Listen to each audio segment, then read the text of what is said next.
Okay, good morning all. It's lovely to see so many people inside this room. When we went here to look at the premises, it looked awfully big. Now it looks nicely full. So welcome to you all. 127 the way we count, that include the spouses, so actually there's 114 participants. It's an all-time record. Yeah.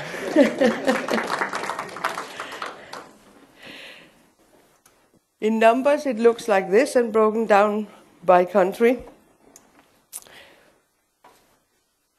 And if we look at 2013, the only thing worth commenting here about, apart from it being very nice to see these numbers, are that amazingly there's almost as many Americans here as there were in Florida last year. I don't understand that American market. I don't pretend to, but I need help. Explain it to me. Right, so what's new at the conference? It's no longer a conference. And why is that? Well, in America they seem to think that conferences is something they send top brass to.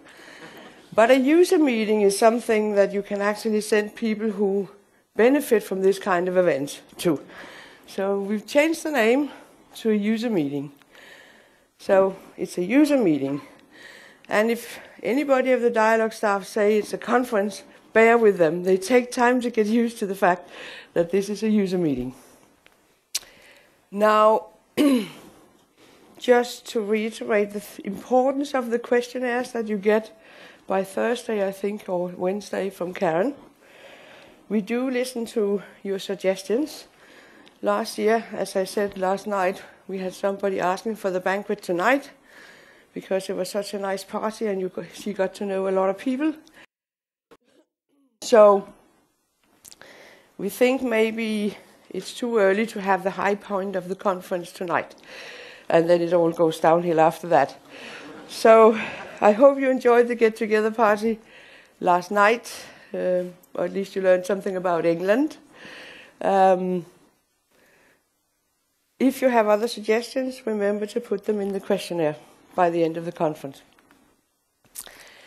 Also new to the conference is Nick Nicolo. Nick, get up.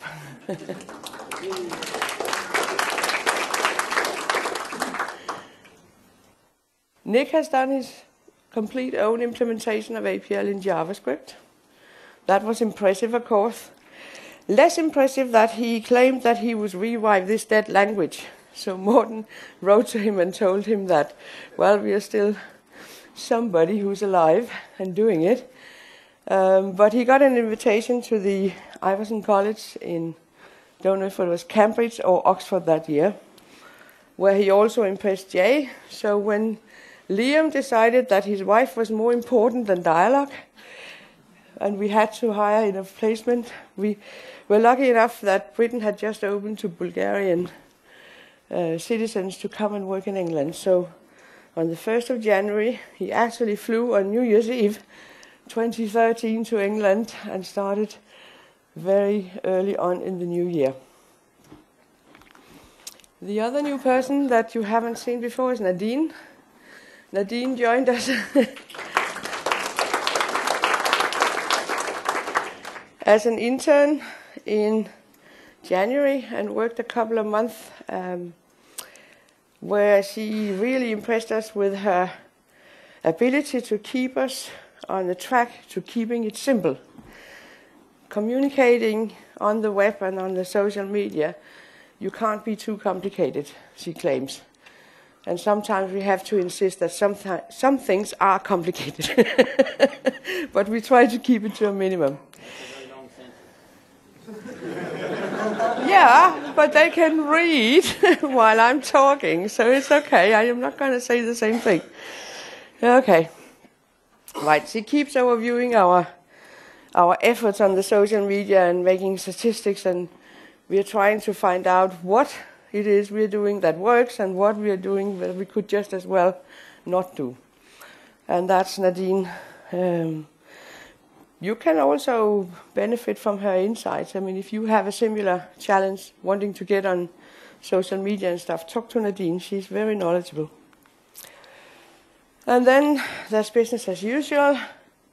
If you're in doubt about anything practical, ask Karen. She has some deputies at the front desk. It'll be open in the morning and in the coffee breaks. And then, as usual, we have all the dialogue people here. Today they are wearing the same shirt. If you do need to speak to somebody about something in particular, look at your program, because their specialty is under their picture in the program. So it should be easy to find out. And they are actually here for your benefit. So don't feel you're bothering them. If there's something you want to ask about, just grab hold of them and start talking. Now you had it. Okay, so time flies. This is the 10th conference since Morten and I joined Dialogue. Yes, there you go. As I said, forgive me, the 10th user meeting. I got it right in writing, but speaking is a different matter. So maybe we should have a look back what we said to you back then. We had a strategic direction, four-legged one, had to do with finance, development, services, and the APL market. So in finance, we had to ensure that Dialogue was profitable and financially sound. I actually think the financial backers of the purchase of Dialogue back then thought that in a couple of years they would have to put more money in. No. We're doing good so far, but I have to admit it has been more difficult the last couple of years to get money out of people. So what we really need to do is get some more new customers, and we're working hard on that. But we would really like to grow the revenue another 50%, because we do need a few more staff members to do things. We actually filled the staff with people who are doing the work that you actually appreciate, but getting it out to the public needs another kind of people that we would like to hire. So in terms of development, what we said was we would continue to integrate Dialogue with the operating environments, support industry standard interfaces, improve performance and scalability, and extend the APL language. I mean, it sounded a little bit dated now because these were the elements that we looked at. Now there's actually quite a few more elements, but they can still be put under these headings. It sounds very simple, but here's the truth. It's a constant battle. I mean, you work and you work and you work, and as soon as you've got something stable and working and benefiting people, the future has changed. Some new technology. Microsoft made their mind up to do something else than what they've been telling you for the last couple of years. So you basically have to start all over again by pushing the stone up again. Right. Most of the work we do is basically helping you to get to the environment in an easy way with your beautiful APL algorithms. So this is why we do the OO extensions, so you can talk to everybody else who's OO. .NET integration to utilize the vast majority of resources that are freely available out there if you can get to them. SQAPL to talk to databases. File system upgrades to compensate for the networks not actually lying to you, telling you that they did the upgrade to your file system across the network when it's not true. Futures and isolates so that you can work faster even if the clock speed doesn't go up. Compilation and pre-compilation so you can distribute your calculations with the data and do finer-grained parallelization.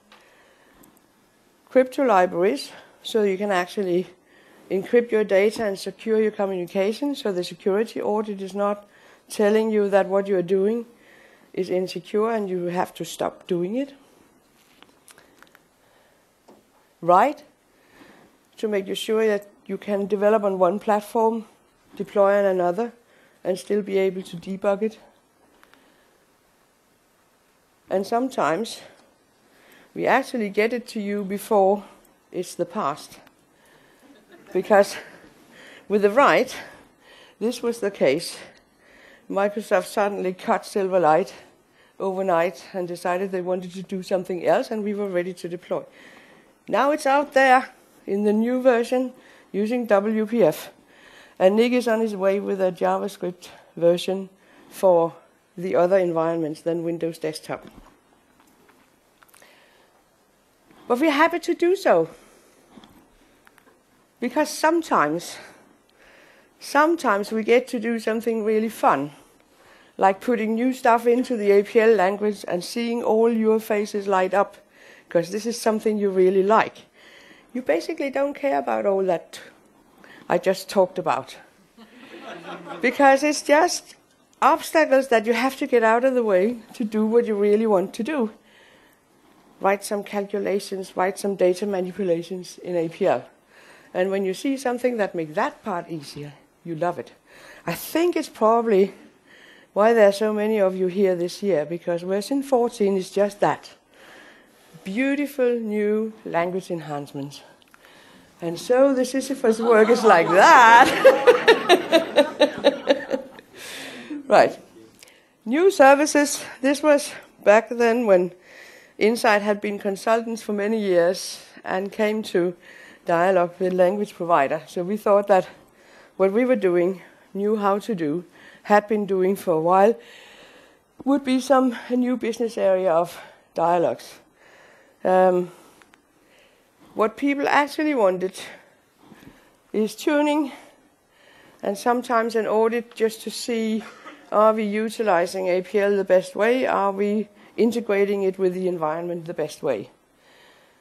The audits are also to help dialogue see what people are doing, what struggles are they facing, and where can we help more effectively. So those two. The rest of it, we haven't done any. There is a new kind of service that independently several customers has actually asked us about, and that is to take over their tool library and have Dialog maintain that and make sure that it runs as effectively as it can and that it adapts to all the new changes to the environment that we are incorporating in Dialog. And we have to think about whether we can actually offer that as a service, but we need to look and work closely with a couple of customers to see if we can create a department that does that. Because it's an interesting task, and we know how to do it. Right. The last thing I talked about 10 user meetings ago. Produce new training and marketing materials. We did produce the APL tutorial, Mastering Dialog APL by Bernard Legrand. Marketing materials, yeah, we did one web page site, which was the usual kind, static. And when my son looked at it, he said, well, it's the usual page where you can't find any useful information. So this year we've released a new website. I hope you feel and you experience it as being more alive, more changing, more a way of live communication between you, or between us and you, and the environment in general. It's hard because as a language provider you do have to sell your product by creating knowledge and enthusiasm about it. And I think the only way today is over the internet. So we have to get that right. So if you have suggestions, feedback, please give it to us. We are still, I thought I was too old. I could easily skip that Facebook, Twitter thing. Turns out I have to do it at work. Okay, bite the bullet, get on with it. Yeah. One of the things I'm most proud of is the YouTube things we do which John Scholes does for us.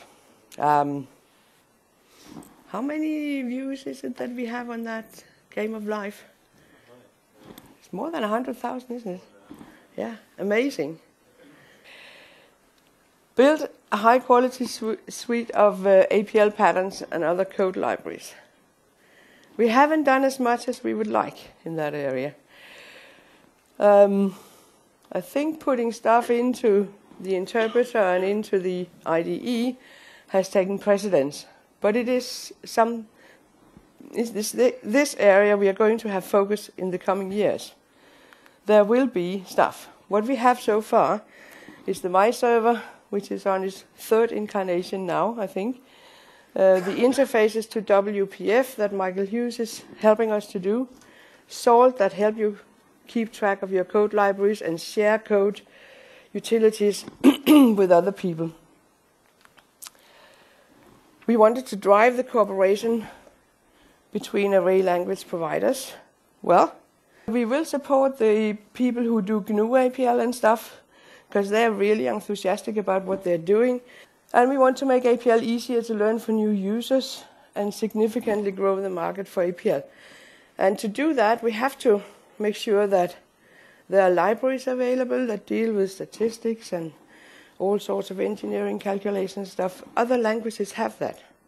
The success of Python is not that it's a superior language to APL, it's that it's got a huge amount of libraries that help people do exactly what they want to do in an easy way.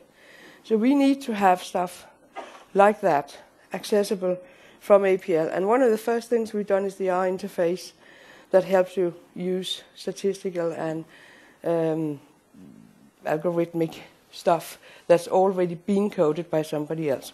And a warning from 2005.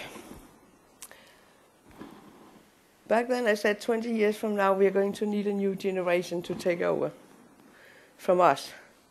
It's now 2014. And at this point I claim that I have 11 years left. And somehow I think there's a profound insight in the uses of Quad.io with the 10 user meetings and the 9 years we've spent. I'm not sure exactly what it is, but I think there is a use for Quad.io equals 0 in there somewhere. So, but please, help us where you can. Support us on the social media. Fee will talk a little bit about how you can help us specifically, but I would like to see you posting your own material out there, being enthusiastic about it. We bought a tool by which we can see where does people come from when they come to our site. Well, most of the people who come there are you, and thank you for that. But those we didn't know from before. Well, there's a whole bunch of them coming from Brooke Allen, writing his blogs and always putting a little reference to Dialog, how this company was absolutely the best he's ever worked with in terms of support. We get the New Zealand Ministry of Defence visiting our place as a result of that. Isn't that interesting? So if you post stuff about what you're doing, put a little reference into Dialog, and you get people through many ways. And then it's our responsibility to keep them there when they visit our page. But please try and point them to us. And by submitting your own code examples, stuff that you find really useful and want to share, submit them either to the open repositories or submit them to us, Dialog. We have a GitHub repository. It's like a worldwide thing where all kind of developers put stuff they want to share. And there's a Dialog repository there. We have to approve it. So you have to submit it to us to get into the Dialog branch of it. But you can make your own branch and connect that to us if you like, to be independent. Yeah, that's all I wanted to say. Enjoy your meeting of Dialog users and meeting of Dialog.